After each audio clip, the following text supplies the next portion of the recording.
Casablanca sans frontières. À l'occasion de la 19e édition du Ciel de Casablanca, le Salon international de l'édition et du livre, le pavillon du CCME a le plaisir d'accueillir aujourd'hui Monsieur Najib Bencherif, qui est membre du CCME et qui travaille au sein du groupe de travail Compétences scientifiques et techniques à l'étranger pour le développement solidaire. Monsieur Najib Bencherif est basé à Dubaï. Bonjour Monsieur Najib Bencherif. Bonjour Islan. Pouvez-vous s'il vous plaît nous parler des activités du groupe de travail GTCSTEDS s'il vous plaît? Eh bien, ce groupe de travail est l'un des groupes de travail qui sont les plus dynamiques du CCME. C'est un groupe de travail qui a été à l'origine de la préparation de ce rapport sur les compétences marocaines à l'étranger. Un groupe homogène, un groupe présidé par un homme assez dynamique, c'est Fawzi Lakhdar-Ghazal.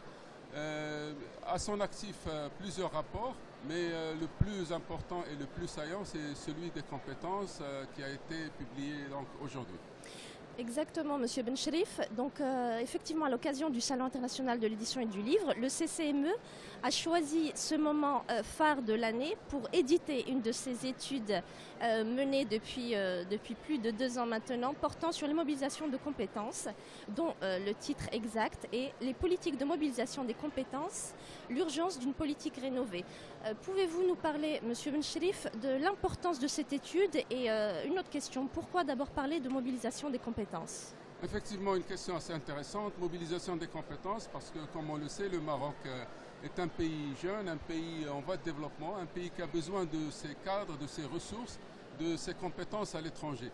Donc l'idée c'était de faire une évaluation des politiques marocaines au niveau des compétences marocaines à l'étranger et voir comment on pourrait mobiliser ces compétences marocaines à l'étranger. L'utilisation du terme mobilisation en fait peut prêter un petit peu à confusion ou peut être lié à un sentiment affectionnel, c'est-à-dire on mobilise les gens pour leur demander de venir aider le pays à se développer. Mais en fait l'idée n'est pas là, l'idée est de trouver le moyen de mobiliser ces gens-là, soit physiquement, soit même intellectuellement. Ils ne sont pas obligés d'être sur place au Maroc pour contribuer au développement. Ils peuvent rester à l'étranger et participer à l'effort de développement du pays en participant à des projets, en faisant valoir des expériences et des initiatives à l'intérieur du pays. Très bien, Monsieur Bencherif. Une autre question. Effectivement, 10% des Marocains aujourd'hui vivent à l'étranger. On parle de mobilisation des compétences, mais en vous écoutant, je pense qu'on peut également parler de mobilité des compétences. Pouvez-vous justement me parler des Marocains qui se trouvent à Dubaï? Qui sont-ils? Dans quel domaine travaillent-ils? Comment peuvent-ils contribuer au développement du Maroc aujourd'hui? Oui, une question assez intéressante. Les Marocains du Golfe en général, des pays du Golfe, c'est des jeunes cadres dynamiques, des cadres qui sont essentiellement dans le secteur hôtelier et le secteur bancaire. C'est des universitaires marocains de la 3e génération des Marocains d'Europe et aussi des Marocains du pays qui ont fait leurs études dans des grandes écoles et dans des grandes universités, soit au Maroc, soit à l'étranger. Et ces Marocains-là, donc, ils sont basés dans les pays du Golfe et ils contribuent dans une large mesure au secteur hôtelier surtout. Et il faudrait que je souligne surtout là-dessus que le secteur hôtelier dans les pays du Golfe est essentiellement dominé par une pléiade de cadres marocains très compétents.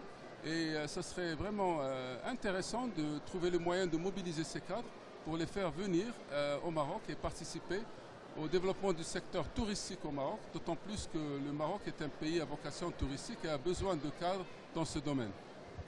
Justement, on parle du développement du pays, des mesures incitatives au développement, mais quels sont les freins à ce développement? Oui, il y a beaucoup de freins. Le premier frein ou le premier obstacle auquel les Marocains de l'étranger font face quand ils veulent rentrer au pays, c'est l'absence d'accompagnement. Ils viennent ici et ils doivent compter sur eux-mêmes, mais ils doivent faire face à la bureaucratie, ils doivent faire face à des tas de problèmes.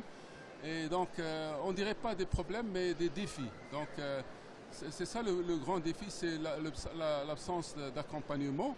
Et il y a aussi d'autres problèmes d'adaptation, parce que quand on vit à l'étranger et on adopte un certain nombre de valeurs peut-être qui ne sont pas, qui n'existent pas au Maroc, et quand on rentre ici, on veut appliquer ces valeurs ici, la plupart du temps ça ne marche pas.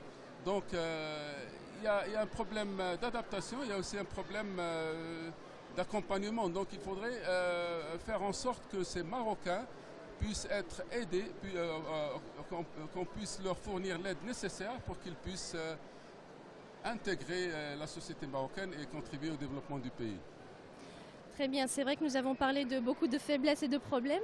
Nous allons cependant terminer cette interview avec une note positive. Je pense que je vais vous laisser le mot de la fin. Eh bien, ce que je voudrais dire à la fin, c'est que ce rapport sur les compétences est un rapport très important. Et le CCME ne va pas s'arrêter à ce rapport. On va suivre un peu cette affaire de mobilisation des compétences marocaines à l'étranger. Et il faudrait qu'on adopte un système basé sur une structure pour donner l'occasion à ces Marocains de l'étranger de contribuer dans une large mesure au développement du pays. Il ne faudrait pas que ce soit juste des rapports, il faudrait un suivi, et ça c'est très important, et il faut aussi une évaluation de cette politique de mobilisation dans les années qui viennent.